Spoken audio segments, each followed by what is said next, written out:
তুমি আমাকে বিয়ে করবে? এখন? হ্যাঁ, আমি তোমাকে ভীষণ ভালোবেসে ফেলেছি। আমি তোমাকে ছাড়া এক মুহূর্ত থাকতে পারছি না। কিন্তু তোমার বাবা মা? ও নিয়ে তুমি চিন্তা করো না। কিন্তু কোনো কিন্তু না। কাল সকাল 10টার সময় আমি তোমার জন্য রেজিস্ট্রি অফিসে অপেক্ষা করব। কাউকে সঙ্গে করে নিয়ে আসার দরকার নেই।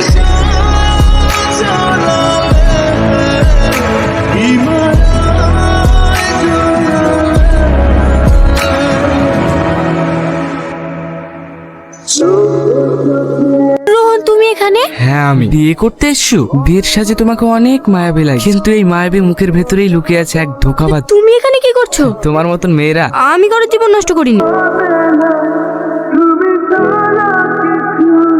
তুমি জানো, তোমার এই মিথ্যা ভালোবাসার জন্য আজ আমার এই বন্ধুটা সারা জীবনের মতো আমাদেরকে ছেড়ে চলে যেতে। জীবনে মূল্য এরা কি বুঝবে? চরে আর মুখ দেখতেও আমার ঘৃণা লাগে। তুমি আমাকে বিয়ে করবে না? আমি তোকে বিয়ে করব।